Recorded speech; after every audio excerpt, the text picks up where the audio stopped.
Hello students, welcome to my YouTube channel Sahaj classes. आज हम क्या देखेंगे? Valence bond theory in square planar complexes.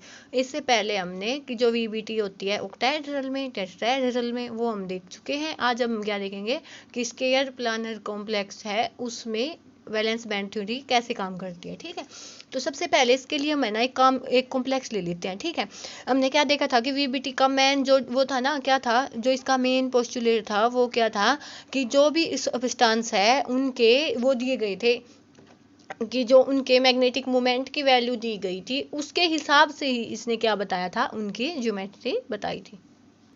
क्या बताया था इसने कि जो भी मैग्नेटिक मोमेंट होगा किसी भी सब्सटेंस का, वो किस में हेल्प करेगा कि उसकी ज्योमेट्री क्या होगी। ठीक है, इसका मेन पोस्टुलेट हम यही लेके चले थे, इसको लेके ही हम आगे चलेंगे। ठीक है, तो सबसे पहले इसमें हम ये कॉम्प्लेक्स ले लेते हैं। कौन सा है? NiCN4 2 negative. तो यहाँ से हम क्या लेके चलेंगे? Ni को हमने मान लिया निकिल को X, एक Cn लिगेंड है, उसको हम कैसे लिखते हैं? Cn negative. एक Cn पे एक नेगेटिव चार्ज होता है, तो इस पे कितने हो जाएंगे? 4 इज इक्वल टू टोटल जो चार्ज है इस कॉम्प्लेक्स पे वो इसके इक्वल होता है कि जितना जो ओवरऑल चार्ज है, तो इसके इक्वल हो गया -2 के। तो यहाँ से जो ऑक्सीडेशन स्टेट आ गई वो कितनी आ गई? +2। तो यहाँ पे निकिल किस में है? +2 में। ठीक है, यहाँ से हमें ये पता चल गया कि जो ये निकिल है वो किस में है? +2 ऑक्सीडेशन स्टेट में है। तो यहाँ से हम निकिल का कॉन्फ़िगरेशन लिखेंगे तो हमें पता है कि जो निकिल होता है ना वो कौन सी पोजीशन पे आता है? 28 पोजीशन पे आता है। और जो इसका कॉन्फ़िगरेशन होता है कितना था? 3d8 4s2 यही होता है। लेकिन जब हम निकिल 2+ का लिखने चलेंगे तो ये कितना आ जाएगा? 3d8। ठीक है, अब हम इसके ऑर्बिटल बनाते हैं। ठीक है, सबसे पहले हमने डी के बनाए, उसके बाद एस, उसके बाद पी।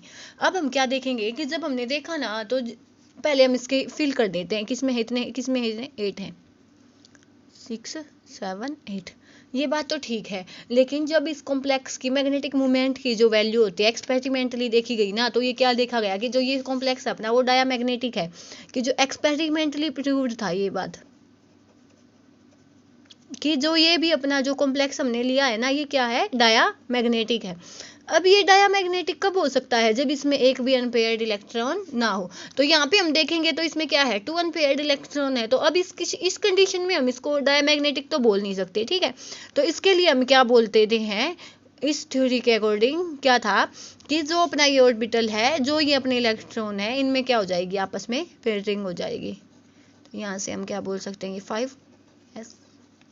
ठीक है, तो यहाँ से क्या हो जाएगी? इन इलेक्ट्रॉन्स की पेयरिंग हो जाएगी। अब हम देख सकते हैं कि इसमें कोई भी अनपेयर्ड इलेक्ट्रॉन नहीं है, तो जो ये अपना जो कॉम्प्लेक्स हमने लिया है ये क्या होगा?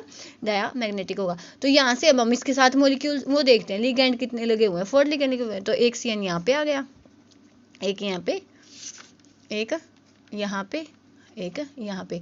जब हम इसकी हाइब्रिडाइजेशन लिखेंगे तो कौन से ऑर्बिटल यूज हुए हैं? एक D, एक S, 2 P के। तो DsP2। और DsP2 हाइब्रिडाइजेशन हो तो हमें पता है कि कॉम्प्लेक्स बनेगा, वो कैसा बनेगा? स्केलर प्लैनेट बनेगा। ठीक है, तो इस थ्योरी के अकॉर्डिंग हम ऐसे पता लगा सकते हैं कि कोई भी जो कॉम्प्लेक्स होगा अपना वो कैसे, मतलब स्केलर प्लैनेट होगा, ऑक्टाहेड्रल होगा, टेट्राहेड्रल होगा। ठीक है, ये सब हम इस थ्योरी के अकॉर्डिंग बता सकते हैं, लेकिन उनके मैग्नेटिक मूवमेंट से। ठीक है, अब चलते हैं नेक्स्ट एग्जाम्पल पे। अब हमने ये नेक्स्ट एग्जाम्पल ले लिया CuNH3 की ट्वाइस CuNH3 for 2+। यहाँ पे भी सेम हो जाएगा। Cu2+ का जो कॉन्फ़िगरेशन देखेंगे हम वो कितना आ जाएगा?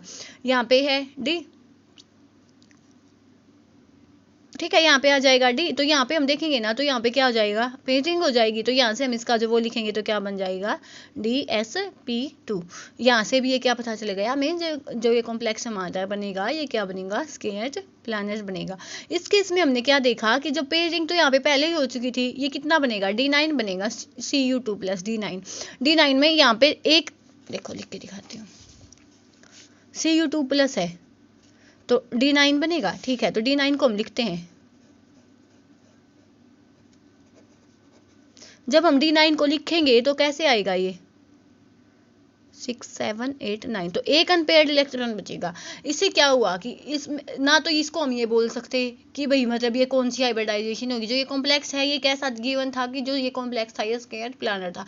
तो इस केस में ये था कि भाई ये स्केयर प्लैनेट है, तो इस केस को साबित करने के लिए क्या बोला इसने, वीबीटी ने, कि जो ये इलेक्ट्रॉन है इसका एक्साइटेशन हो जाएगा कहाँ पे, इस पी ऑर्बिटल में। तो उसने क्या बोला कि इसको हम कैसे लिख सकते हैं, यहाँ पे तो ठीक है, यहाँ पे हो गया, जो यहाँ पे ये इलेक्ट्रॉन था इसका एक्साइट हो गया कि ये यहाँ पे चला गया, तो अब जो इसकी हाइब्रिडाइजेशन बनेगी वो क्या बनेगी, DsP2।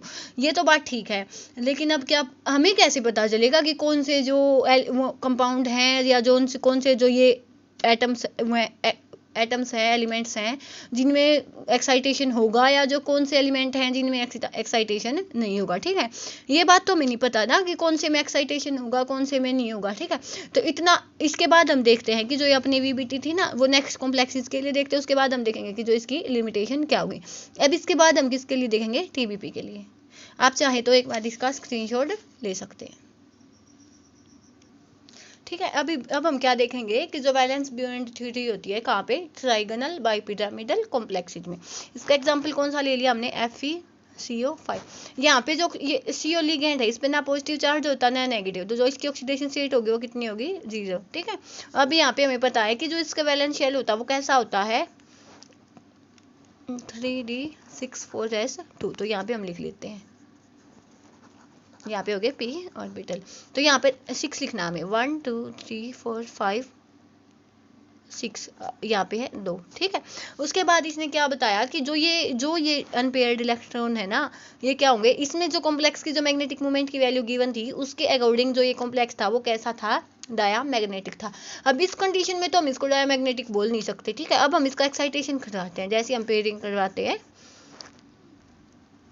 ऐसे ही। ठीक है, पहले तो 2 की थी तो अब इनकी भी पेयरिंग हो जाएगी। ठीक है, अब बच गए एस में, लेकिन ऐसी तो कोई हाइब्रिडाइजेशन पॉसिबल ही नहीं है। ठीक है, जिसमें हम एस को इंक्लूड ना करें, तो इस केस में ऐसे यूज में आएगा नहीं। तो इसने क्या बोला कि जो ये एस के इलेक्ट्रॉन्स हैं ये एक्साइट होके यहाँ पे आ जाएंगे डी ऑर्बिटल में। तो ये ऐसे हो गया, अब ये एस एम्प्टी हो गया, अब ये हाइब्रिडाइजेशन में यूज हो सकता है। तो जो इसकी हाइब्रिडाइजेशन होगी वो क्या होगी, DsP3। ठीक है, तो इसको ही हम क्या बोलते हैं, TBP। तो यहाँ से हमने क्या देखा कि जो वैलेंस बैंड थ्योरी है वो ट्राइगोनल कॉम्प्लेक्सेस में कैसे होती है। ठीक है, तो अब हम देख सकते हैं कि इसकी हाइब्रिडाइजेशन कितनी होगी। अब इसके बाद हम चलते हैं इसकी लिमिटेशन पे। सबसे पहले क्या था कि इसने ये नहीं बताया था, हमने क्या देखा था कि कुछ कॉम्प्लेक्स तो क्या होते हैं, इनर ऑर्बिटल होते हैं, कुछ होते हैं आउटर ऑर्बिटल, कुछ होते हैं लो स्पिन, कुछ होते हैं हाई स्पिन। तो इसने ये एक्सप्लेन ही नहीं किया कि कौन से कॉम्प्लेक्स तो इनर ऑर्बिटल हो गए, कोई तो कंडीशन हो जिसके बेसिस पे हम ये बोल सकें कि इनर ऑर्बिटल है या आउटर ऑर्बिटल है। ठीक है, सेकंड इसकी लिमिटेशन कौन सी थी कि कुछ जैसे निकल का कॉम्प्लेक्स है तो इसने ये नहीं बताया कि जो ये स्केयर प्लैनेट है डायमैग्नेटिक होता है, लेकिन सम केसेस में क्या होता है कि जो Ni2+ को ही लेते हैं हम तो ये क्या हो जाता है, पैरामैग्नेटिक हो सकता है। ऐसे ही ये नहीं बताया हमने, एक्साइटेशन देखा है, जैसे यहाँ पे एक्साइटेशन देखा, इससे पीछे वाले एग्जाम्पल में एक्साइटेशन देखा। इसने ये नहीं बताया कि कहाँ तो एक्साइटेशन पॉसिबल है, कहाँ एक्साइटेशन पॉसिबल नहीं है। उसके बाद it does not explain thermodynamic and kinetic stability of coordination compound, कि जो थर्मोडाइनमिक स्टेबिलिटी होती है या जो काइनेटिक स्टेबिलिटी होती है। थर्मोडाइनमिक स्टेबल का मतलब क्या होता है कि जो प्रोडक्ट सबसे ज़्यादा स्टेबल होता है, मोस्ट स्टेबल, उसको तो हम क्या बोलते हैं, थर्मोडायनेमिक। और काइनेटिक किसको बोलते हैं, जिसमें जो फास्टली बनता हो। काइनेटिक मतलब जो सबसे फास्ट बनेगा, स्टेबल अनस्टेबल से हमें कोई मतलब नहीं है, क्या होगा जो फास्ट बनेगा उसको तो काइनेटिक बोलेंगे। जो मोस्ट स्टेबल बनेगा चाहे टाइम उसमें 2 दिन 3 दिन कितने लग जाए, लेकिन जो थर्मोडायनेमिक बोलेंगे। ठीक है, it does not make exact information about compound with CN4 TD और स्केयर प्लान। ये भी नहीं बताने में पॉसिबल हुआ कि जो कोऑर्डिनेशन नंबर 4 होता है किस कंडीशन में ये बोलेंगे हम कि TD कॉम्प्लेक्स बनेंगे, किस में हम ये बोलेंगे कि जो स्केयर प्लानर कॉम्प्लेक्स बनेंगे। उसके बाद इसने ये नहीं बताया कि जो भी कॉम्प्लेक्स हम लेंगे, लिगेंड जो हम लेंगे वो वीक होगा या स्ट्रॉन्ग होगा। तो ये थी अपनी इसकी लिमिटेशन। तो आप लेना चाहे तो इसका स्क्रीनशॉट ले सकते हैं। ठीक है, आज के लिए इतना काफ़ी है, कल हम पढ़ेंगे इससे आगे वाली थ्योरी। आज हमने इसकी लिमिटेशन देख ली है, कल हम देखेंगे क्रिस्टल फील्ड थ्योरी। तब तक के लिए thank you, thanks for watching.